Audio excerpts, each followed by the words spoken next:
en San Andrés. Les propongo que vayamos con nuestro siguiente invitado. Él es Carlos Arias, analista político, está en directo desde la ciudad de Bogotá, desde la capital. Señor Arias, bienvenido a esta emisión de noticias. Feliz Día de la Patria, ¿cómo está? Muy buenos días, feliz día también para todos los colombianos que nos están viendo. Estefanía, estoy a su servicio.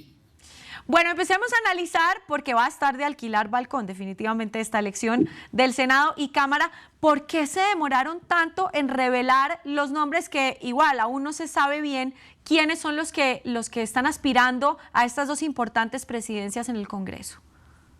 Bueno, arranquemos por dejar claro que sí hay nombres claros. Lo que pasa es que, como usted muy bien lo señalaba antes de este ejercicio de conversación, no se ha definido, y eso sí es histórico, como también lo señalaba. Normalmente se define por el partido que sigue en el segundo periodo legislativo y ese partido político define el nombre. En esta ocasión, como también muy bien lo anotaba, ya hay nombres claros, pero no hay un nombre definitivo entre todos, a pesar de que ayer, por ejemplo, la coalición Verde Esperanza mayoritariamente señaló a Angélica Lozano, la esposa hoy de la alcaldesa de Bogotá. Entonces se han manifestado, por ejemplo, Name, Inti Asprilla, el mismo Ariel Ávila ha señalado que quiere también esa presidencia. Hay voces disidentes en Bogotá muy fuertes, como la del concejal Rivera, que dice que habría un conflicto de intereses de poder teniendo a Angélica Lozano del Partido Verde en la presidencia del Senado, teniendo a su esposa en la alcaldía. Claro. Inti Asprilla, que no quiere renunciar a ese derecho que podría llegar a tener, o a ese privilegio que podría llegar a tener. Lo mismo, digamos, no con tanta explosión ni con tanta divergencia está sucediendo en la Cámara, en donde ya se perfila muy claramente a Andrés Calle, por ejemplo. El liberal Andrés Calle. Sí, sí. Hay fracciones, digamos, rupturas o algunos roces a la interna de los partidos. ¿Cómo ve ambas cámaras en torno al apoyo al gobierno nacional? Bien, esta pregunta me permite responder en parte algo que se nos quedó en el tintero de la pasada, sí, y es el por qué. Lamentablemente esto se está presentando porque la coalición del gobierno se rompió al final de la legislatura pasada. Entonces, al haberse roto y al haber negociado al menudeo con muchos de los políticos de los diferentes partidos para apoyar las reformas, que finalmente muchas de ellas, se nos dimos cuenta, por ejemplo, la laboral se cayó porque no tuvo el quórum para la discusión, hizo que hoy, por ejemplo, no tengamos esa definición y esas unidades claras. Claro. Y de allí también el interés del pacto histórico, no de dividir, sino de buscar las personas que en esas presidencias puedan llegar a agilizar los procesos. Hay que tener muy en cuenta y que la audiencia lo tenga muy claro. ¿Por qué es tan importante un presidente de la Cámara y por qué es tan importante un presidente del Senado? Cada uno de estos presidentes son los que jerarquizan el orden de discusión de las reformas. Y lo importante de la próxima legislatura es que se aprueben algunas de las reformas planteadas: salud, laboral y pensión, para nombrar solamente 3. Entonces, el presidente de Cámara y el presidente de Senado es el que determina el orden del día y el orden cómo se van a debatir o le da la importancia, y es el que preside la sesión. Y eso es muy importante para agilizar, detener o avanzar en una legislatura. ¿Será que el gobierno está un poco asustado por lo que pueda pasar ahí?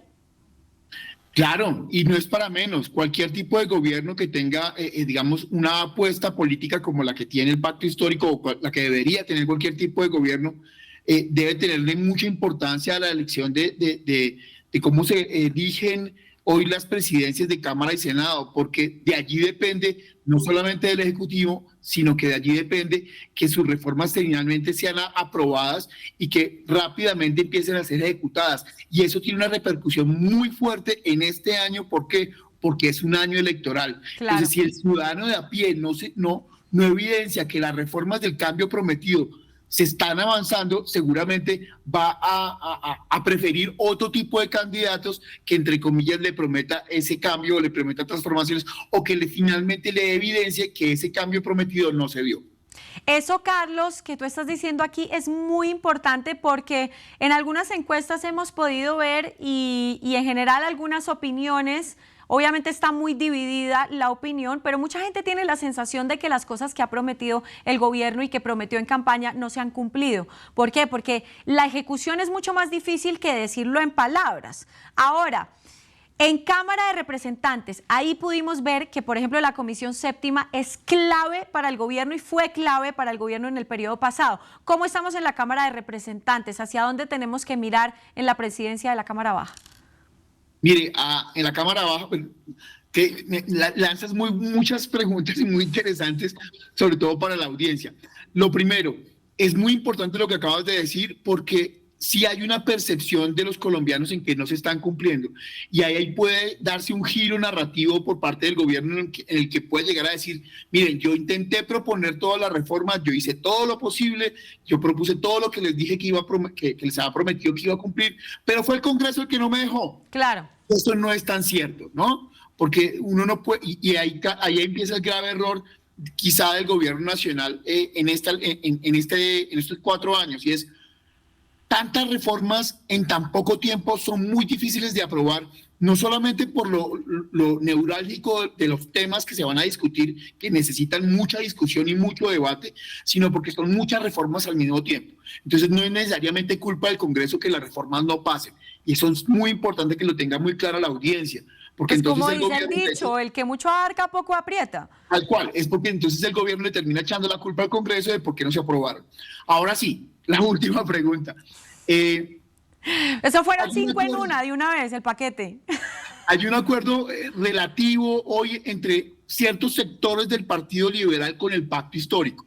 Entonces la llegada de Andrés Calle podría llegar a asegurar que esas reformas que se quedaron paradas, pausadas o que están en discusión desde la legislatura pasada, avancen con un presidente como Andrés Calle del Partido Liberal. ¿Por qué? Porque estando en Comisión Séptima ya ha avanzado cierto proceso y habiendo ciertos acuerdos con esas facciones del Partido Liberal que no se fueron debajo de la institucionalidad de César Gaviria, hay posibilidades que, por ejemplo, laboral,